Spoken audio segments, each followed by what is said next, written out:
Hello and welcome back to Vintage Disney Halloween. Hocus Pocus. Yeah, I'm not quite sure what to say about this one that hasn't already been said. It's a beloved classic, but it certainly has its controversies.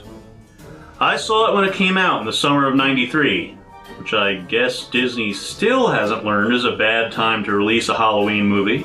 And while it didn't do so well in its initial release, it's gone on to become a Halloween tradition, on par with jack-o'-lanterns or trick-or-treating. So light up that black flame candle, only if you're a virgin of course, and let's jump right into Hocus Pocus. A trio of witches played by Bette Midler, Sarah Jessica Parker, and Catherine NIJIMY are hung in Salem in 1693. But before they go, they tell the townspeople they'll be back when a virgin lights the black flame candle. 300 years later, Max, played by Omri Katz, is that virgin. And now Max, his sister, and his crush from school join forces with a boy cursed to live forever in the body of a cat to stop three witches from wreaking havoc in the 20th century.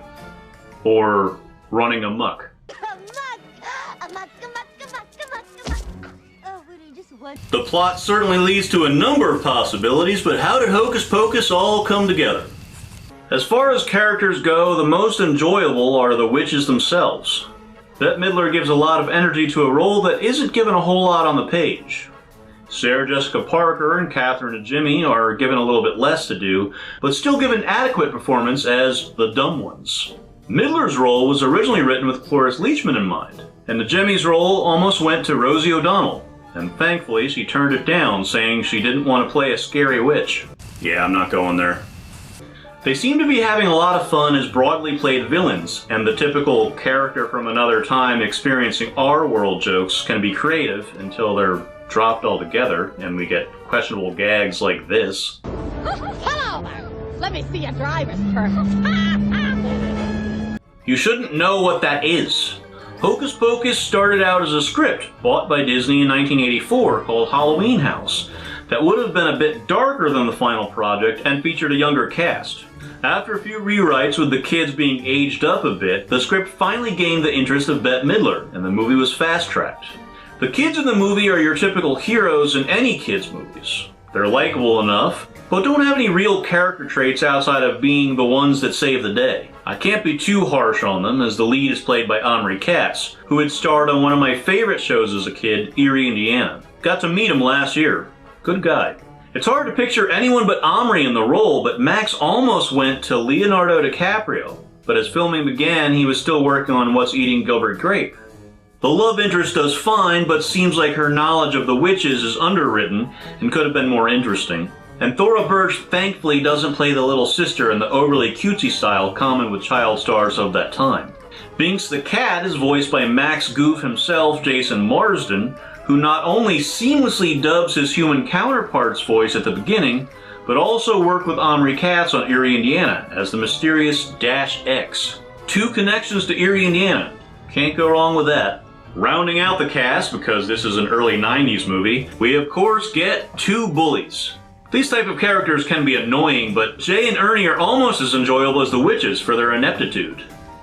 Jay, Tobias Jelinek, and Ernie, Larry Bagby, are still acting today. Jay having appeared on Stranger Things, and Ernie having played Johnny Cash's bass player Marshall Grant in Walk the Line. The two even got back together a few years back to recreate their iconic scene from Hocus Pocus. We don't get any smokes from you. We don't get any cash.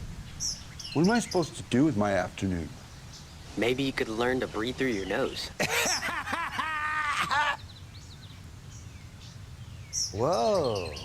Hocus Pocus was filmed both on location in Salem, Massachusetts, as well as sound stages in Burbank, California, including one shot of the Warner Brothers backlot, featuring the iconic fountain from the opening credits of Friends.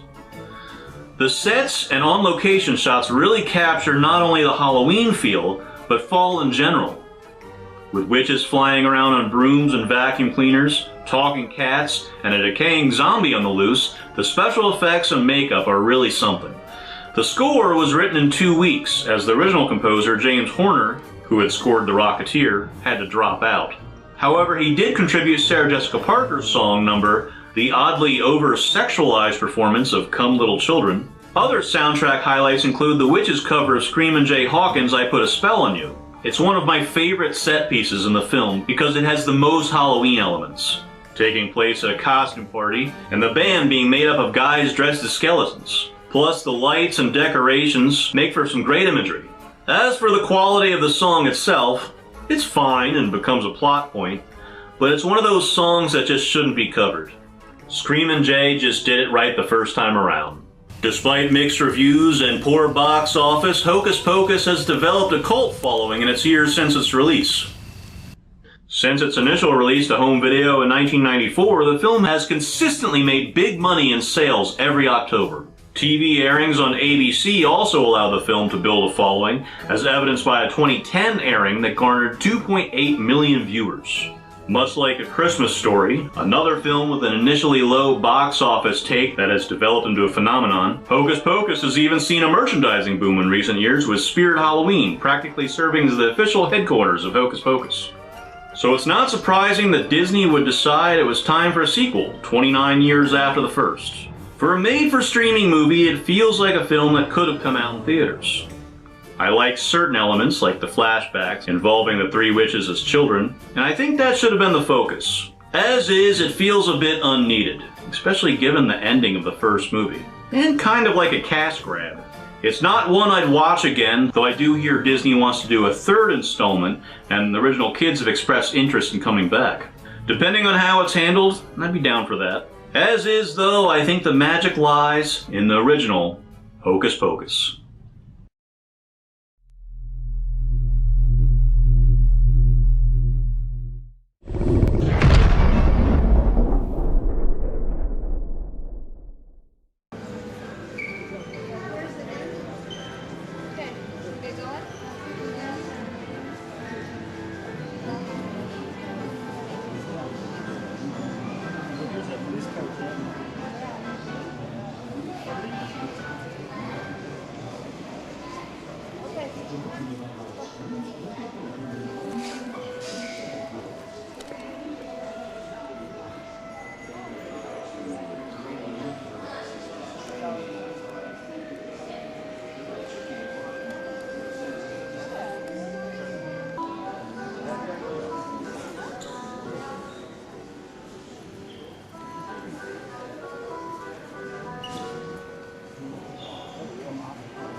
Thank you for watching. I hope you enjoyed my look at Hocus Pocus. If you'd like to be kept up to date as to when I release a new video, go ahead, hit that subscribe button. And if you really want to be notified, hit that bell as well. I'm Brian, and have a very happy Halloween.